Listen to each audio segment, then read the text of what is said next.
Hi, I'm Kent. Welcome to another episode of the LARP channel. Today's episode is called Know Thy Weapon. A lot of different weapons are used in different types of LARPs, and it's a good idea to know what will and will not be okay to use. So we're going to come down here, we're going to take a look at some of the weapons we've got. Some of what we have here is a variety of different types of weapons. Melee, obviously, a few throwables, and some ammunition as well. Of what you're looking at here, one of these weapons was purely made from scratch. Two of them were made from standard toys into legal weapons, and the rest of them, well, they're mostly bought. As well as two of the weapons here are not legal at all in any sort of LARP. They're simply aesthetic. I can't speak. So if you took a wild guess at it and assumed that the crossbow was the homemade scratch weapon, you're correct. This was made purely by hand. So we're going to talk about this one first. So the crossbow was purely made by hand. The wooden handle here was cut out. These two parts right here are two of those cardboard tubes that we made the scrolls out of, and the bow itself is PVC. Now, if you've already noticed, this suspiciously looks a little bit like a shotgun as well as a crossbow, and there's a reason for that. There's different types of LARPs that do different types of games. There's the medieval genre, where a crossbow would be perfect for, and then there's post-apocalypse, where a shotgun would be perfect for. And I did this on purpose. Now I have a shotgun. It's a simple little thing that allows you to crisscross between two different types of weapons. The bow itself just slides right in, stays right there. So let's go on to the next one. Next are these, I'm going to say they're Arabic curved blade looking swords. If you really wanted to get into it, it could be like a Chinese broadsword sort of thing. These were two toys that I bought at Walmart. When I bought them, they had this clear tube inside, and there was a button right here that you pressed, and it kind of glowed through the foam just a little bit. What I did is I took each of these, I painted it with Plastidip, 2 to 3 layers, and then used acrylic paint and a little bit of craft foam to paint and decorate it. If you notice, there's a lot of little creases in here. That's because this foam is very weak. It's even weaker than camp pad foam. But by doing this, it technically made the weapon legal for certain heavy RP games that are very light touch, because it doesn't hit very hard. Later on, I learned that using craft foam and painting it really thickens up this part of the foam. So a later weapon, which actually broke unfortunately, we took another piece and cut it to the same shape as up here, where the core was not at, which is up in this section here, and it enhanced the strength in it just enough to withstand contact and such. In a later project video, we're actually going to show you how to make one of those, and possibly be able to make one using a completely different thing of foam, where this is just an outline to cut those pieces out. Same thing was done with this one, except I don't have the craft foam down here. This one actually took a much bigger beating, so it went out of commission after only one game. But still, another nice little weapon, Plastidip, acrylic paint, and it turned out to look quite nice. These two are the weapons that are completely illegal in almost every kind of LARP. If you played in a game such as, say, SCA, these wouldn't be legal because they're not solid. They're not made of rattan or anything.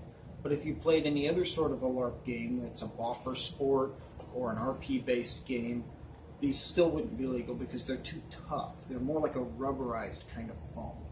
These are strictly aesthetic. They look great, they seem to be really nice, and they're sturdy. They're just decoration, which is what I use them for primarily.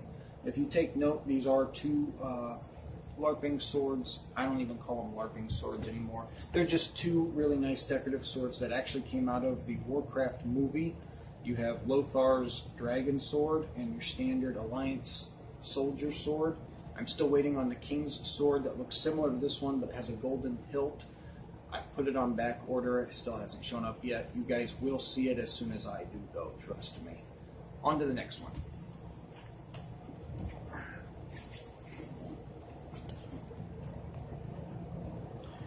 These types of weapons, typically throwing knives, have one unique interest in them that is different from most other weapons, and that's that they don't have any sort of a core in them. They're strictly just rubberized foam. Now, because they're light and you can throw them, they don't impact and hit very hard, which technically makes them legal for a lot of RP-based games. If you also are a subscriber to this particular group, you would recognize these coming from various LARP boxes, which brings me to my next point. I have been asked, why don't you ever do a LARP box review? I do get boxes from them. I haven't gotten one anything recent. I've gotten 4 so far. One was a grab box. The other 3 I got came from the Warrior, Royalty, and Orc boxes, which is also where this knife came from. It was out of the Orc box. We're also going to be getting 5 more boxes, starting with the Healer's box at the end of next month. As these boxes come in, you will see reviews of them. Should we be able to put together enough money, we might actually end up doing a few Legendary box reviews as well. That's a big if, though, because those are kind of expensive. The next weapon. The next part is weapons used in a heavy roleplay style weapon. They're used for very light touch. I play 2 different characters in a game like that, one of which is a dark elf who uses a long sword, the short sword down at the bottom, the obvious dark elf short sword, and a dagger. The other character I play as is an elven hunter. He uses a long sword and elven blade, occasionally uses a secondary dagger, but also has a shield and a small crossbow that I didn't get out because it's being repaired at the moment. These type of weapons are not intended to be used for heavy combat. They're used for very light touch to the point where you simply can feel it. And they're in pristine condition given how old they are. They're very squishy. They're not hard in any way. And they don't hurt for combat whatsoever. The last part that I have are ammunition. These are bolts. You can also use arrows, but the heads are the same. What I have here are 2 of the same arrowheads, but one of them isn't covered so you can see the design behind it. These are actually made by a gentleman in an Amped Guard game referred to as Declan Silverbush. He does a very good job with these, and he also put together a tutorial on how to make them. If I can, I will get him on an episode so he can show you how he made these. And they work functionally very well. They're very soft on the tip. They impact very nicely without any sort of injury. We're actually going to take it a step further, use the same concept of design, but with some different, more cheaper materials to make another type of arrow. A lot of people commonly call these archery tag arrows. I don't really care what you want to call it. There was an episode on The King of Random where he showed you how to make these. And I made a comment on there to clarify there's a much cheaper way to make it. So in one of our future project videos, we're going to be showing you how you can make archery tag, LARP arrows, whatever you want to call them, for a much cheaper price than what they were explained on there. That's all the different weapons we have. There are more that probably will come into future videos. The last thing we're going to do before I sign out of here today is a couple of updates for you.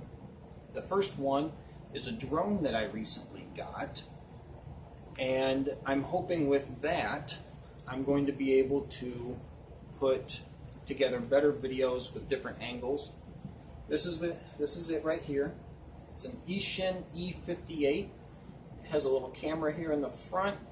I've test flown this. I can't speak English very well. Sorry. It flies very well. I'm still trying to figure out the controls a little bit. It can turn sideways and go forward, it can back, it can turn, and then if you're really good at it, you can actually make it do a barrel roll as well. It's a lot of fun, and it's a new experience. I also bought spare parts for propellers and landing pieces and whatnot. There's also a spot here in the bottom where you can put an SD card in, and then the camera, when it does recording, it saves it to that SD card. Simultaneously, you have the controller itself, and in the bottom of the controller, if I can get it out, there's a spot right here where you can put your cell phone. There's an app that you download. You connect via the internet. This gives off like a Wi-Fi signal. It's not an actual Wi-Fi signal, it's just a signal via Wi-Fi that connects to your phone. And then you turn the app on, you hit play on the app, and what the drone is seeing, you're seeing on the screen while you're controlling the drone. And then it records and takes pictures. So my hope is during larger battles I can fly this around and catch images overhead so you can see fighting from up above rather than on the ground level, and get larger, wider views of what's going on. Downside is this does not record any sort of sound. So what you'll see is completely quiet, but it's still a decent video. Last thing I have to do is I owe some people some shout outs. My hope is in the future there's a few other LARP, not necessarily LARP channels, but YouTube channels that I might be able to get some guests on from other YouTube channels to talk about different various things. One LARP channel, well, not a LARP channel, but one other YouTube channel that I owe a big shout out to are the LARP Fairies.